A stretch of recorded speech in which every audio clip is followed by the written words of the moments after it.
Everyone is obsessed with having personal style. There are about 1 million YouTube videos on the topic, and it seems like this quest that everyone is after. And while there are a lot of insightful takes that can be positive and negative, some that tell you to make mood boards, others that tell you that personal style is a myth with the rampant rise of consumerism, and that you'll never find it, or that you can follow some secret formula to find your personal style. But you clicked on this video instead. So instead of all of that, you're going to get a slightly older white boy without light in his eyes who is going to try to sell you an online course. Just kidding, I'm not that clever in my monetization strategy, but personal style is a concept that I see obsessed over, especially with Gen Z and the fashion community. Everybody wants to be unique, and expressing your own individuality is a huge part of being human. And if you love clothes and expressing yourself that way, it makes sense that you would want that to be authentic. But as someone who might be considered unk status according to my latest YouTube comments, I'm here to tell you that unfortunately personal style isn't something you can just find in a day or by watching a YouTube video, but instead it's something that takes time and can be a really long journey to develop. I honestly feel like at this point in my life, I'm still finding elements of my own personal style. Even though I've come really far, with every new season of my life, I find more new things about myself that reflect into my style. But I want you to keep in mind, sometimes the journey is more rich than the end result. And I'm making this video because I want you to have a good journey in finding your personal style, even though it may be long. So today I want you guys to learn from some of my personal style mistakes, as well as I want to dispel some popular myths I see when we're talking about personal style, as we deconstruct what personal style really even is. Also important for having a personal sense of style is having a belt that makes sure your clothes fit right. Most guys are wearing belts with stretched out holes that either pinch your waist or sag and throw off your whole look. That's why I'm excited to have Anson Belt and Buckle Co. be the sponsor of today's video. This is a family-run company that's been around since 2009, and they've completely reinvented the way that belts should work. Instead of holes, Anson uses a micro-adjustable track system with 1/4-inch increments so your belt fits perfectly every single time. And once you experience that kind of fit and comfort, trust me, you'll never want to go back to a regular belt ever again. And because you can mix and match any buckle with any strap, you'll always have a belt that matches your outfit perfectly. But here's the thing, this isn't just about style, it's about being more comfortable, more confident, and more polished in what you wear. Anson's belts adjust with you throughout the day. So whether you're sitting, standing, or on the move, you're always comfortable and looking good. I've been wearing mine nonstop, and trust me, it's the best belt I've ever owned, and earned over 40,000 5-star reviews. And they back their belts on a lifetime guarantee. They stand behind every product they make, and once you get one, you'll see why. And because Anson Belt and Buckle is sponsoring today's video, when you click the link in the description or scan the QR code to build the box set, you'll get 2 bonus pieces, a buckle and a strap that's completely free. That's 3 buckles, 3 straps, which can be mixed and matched into 9 unique belt combos, all in one box. It's an exclusive deal that you won't see anywhere else, so click the link in the bio to build your own set and upgrade your belt game today. Thanks again to Anson Belt and Buckle Co. for sponsoring today's video.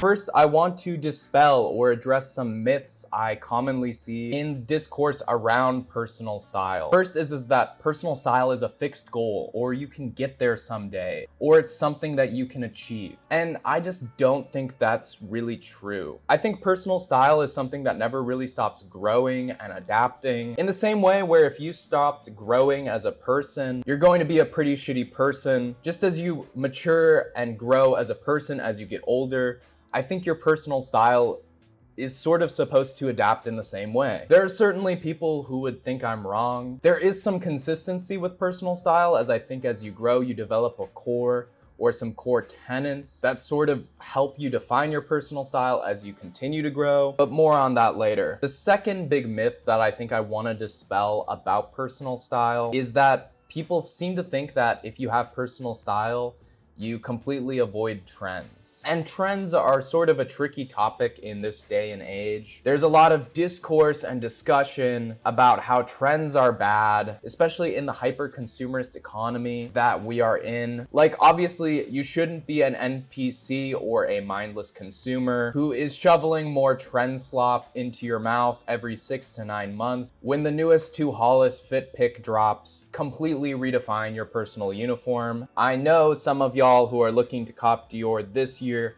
were not interested in that last year, and that's okay. Your secret is safe with me. But with this being said, trends aren't bad all the time when considered in moderation. Yes, trends for sure can be mindless consumption of products that are driven by a hive mind of hype and algorithms to make you, the consumer, purchase more trend slop. But at the same time, trends can also be the discovery or rediscovery of something cool or beautiful in the cultural zeitgeist. And that can be a good thing. A really good example of this is in that era where Y2K was big and there was a lot of hype around the Y2K aesthetic and trends. Something that happened that was actually really cool is a lot of companies discovered and rediscovered older washes of jeans which hadn't been produced in 20 years. A lot of these washes of jeans just hadn't been around, and all of a sudden you had a lot of companies experimenting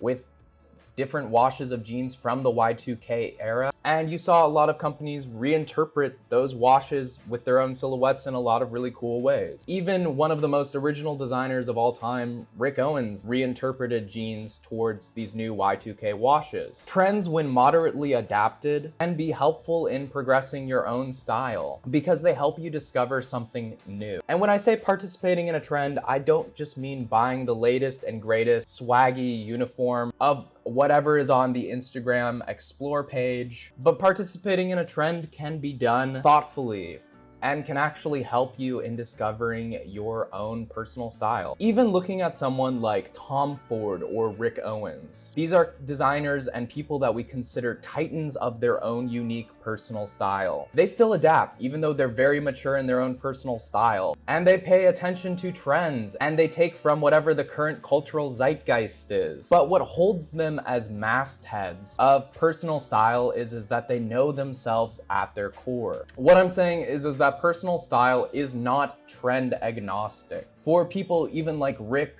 or Tom Ford, personal style really never stops growing. But a big part of what helps them keep their personal style without being trend agnostic is that they know the core of their personal style, which allows them to consume trends in moderation. And when we talk about that core of personal style, that's the thing that really takes time to develop, but it is what eventually becomes key indicators of your own personal style. With those sort of myths being dispelled, a huge part of personal style is having this core. And there are a few key pillars of that core that I want to get into for the rest of the video.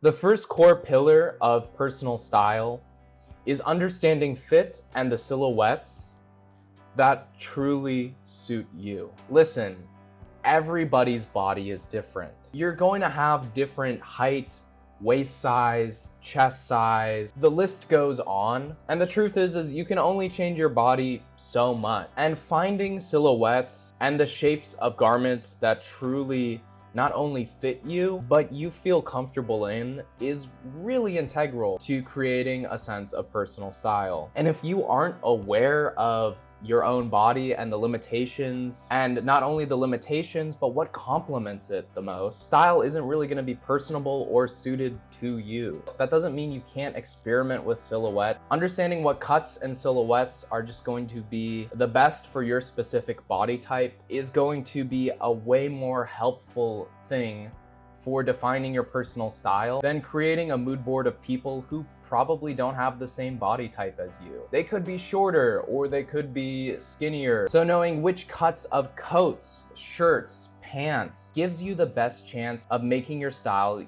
your own. There are a lot of great guides on YouTube already that you can sort of deep dive into if you want to. And again, this doesn't mean you can't experiment. For example, if you're one of the many people who are going from the extremely baggy wide jean renaissance and wanting to experiment in the skinny jeans, you can still sort of experiment with slimmer silhouette, but also be more moderate and aware of your body type. A really great example of someone who I think does this well, Tanner, who lives in New York, is really into the whole Eddie Slimane stuff, but he doesn't wear the skinniest skin tight jeans. Instead, he wears boot cut or straight leg jeans. And honestly, it's fire. It makes him more unique and it makes the style more of his own.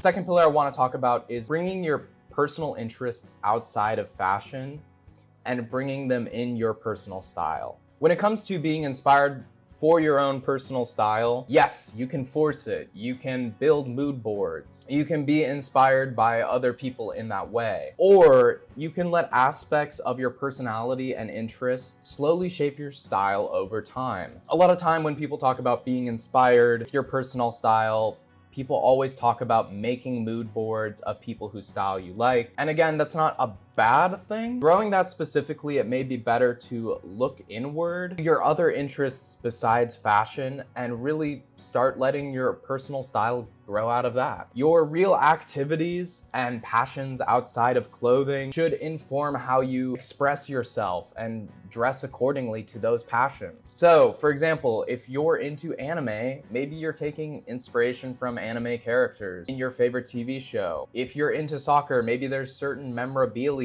or gear that you can incorporate into your style. If you're into music like Cameron Winter, maybe you get one of those Shaggy from Scooby-Doo ass haircuts. Whatever you're into, let that guide your personal style to reflect you. Personal style isn't just about being unique, but expressing yourself authentically. It should be a mirror that authentically shows you, your upbringing, your interests. If you're into reading or history, take cues from maybe dark academia aesthetics or certain historical periods that you think are cool. For me, the way I see my interests sort of shape my style is I love metal and industrial music, and the aesthetics of that sort of clearly affect my own style. I have a sort of technical side to my style, which is because I like hiking and I live in Washington. All of these outside interests and outside pieces of my background play an important role into my own sense of personal style. Not only do those other interests or hobbies often shape or inspire a sense of personal style, but sometimes the utility and function needed to partake in those hobbies also help form a personal style. So for example, I like hiking. So a lot of the clothes in my wardrobe are adept to that and are suited for the outdoors in that way. Maybe you're into woodworking or pottery, or maybe you go to the gym a lot. You're going to likely have clothes then that are suited for those hobbies, and they're gonna make their way into your personal style. This is what makes personal style really become a mirror of an authentic sense of self, rather than just grasping for this concept of being an individual or being unique.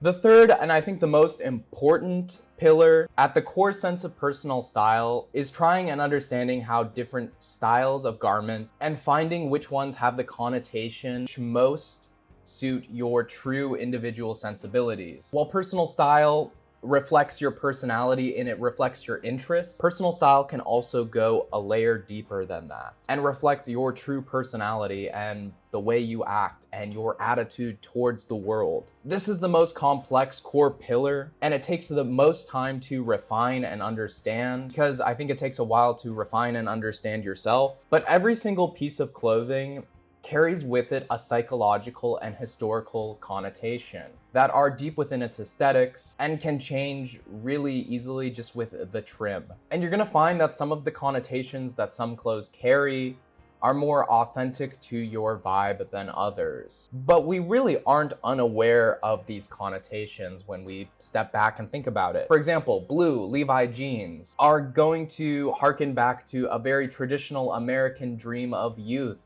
especially in the 70s to the 80s. Whereas if you're wearing a tighter fitting pair of black Levi's jeans, it's going to have a slightly more edgy, gothic, rebellious vibe. And chances are, one is going to be slightly more authentic to you. The more you become integrated into fashion and try different styles out, the more you'll begin to notice that different styles feel more natural and adapted to the person you truly are. For example, with experimenting with different styles, you might find that the ruggedness and Americana of a trucker denim jacket is more authentic to yourself than a chore jacket might be, which has a slightly more historical, refined, buttoned up sense to it. For example, personally with me, I realized that I'm really drawn to, especially with pants, are more rugged, boxy, utilitarian sort of workwear pants like Carhartt double knees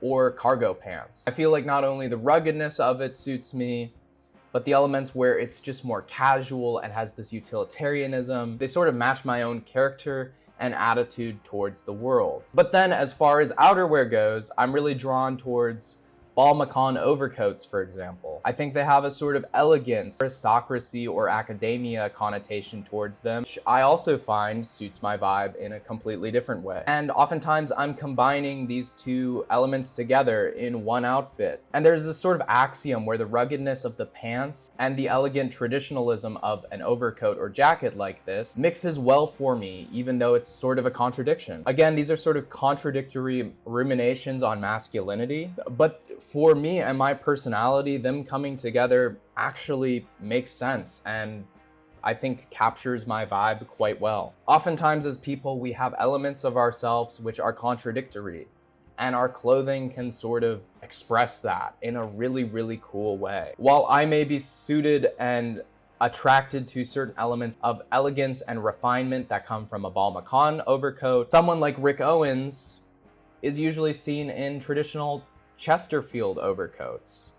While these are both overcoats, because of differences in trim and their own historical period and cultural connotation, they have a completely different vibe to them that they give off. Rick Owens' more traditional Chesterfield overcoats that he wears are more of an American traditional masculine vibe that reflects the second half of the 20th century. Think of the sort of masculinity that arrived in the white-collar Wall Street uniforms of the 80s. It's more slick, it presents a more aggressive brashness to it. And Rick Owens always wears an overcoat with these exaggerated shoulder pads that are a sort of parody of that aggressive masculinity. And for him, that represents a connotation of his own rejection of traditional American masculinity that he grew up around. And other overcoats are gonna have completely different connotations. And again, one style is not better than others, and if you're young, you should experiment with them all. And you become more comfortable and you realize which pieces represent more of your own internal character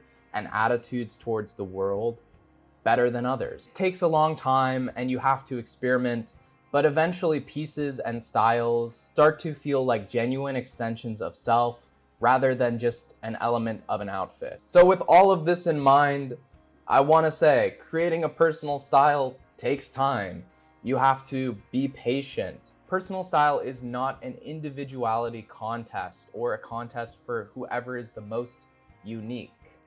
Instead, personal style should be an authentic representation of yourself. So look inward rather than outward, and eventually you'll find who you really are and how that can be expressed through clothes. I want to thank you guys for watching this video today. If you'd like, also go check out my website and Instagram if you want to see the clothes that I make and the designs I make as a designer. Thank you guys so much for watching this video and have a great day.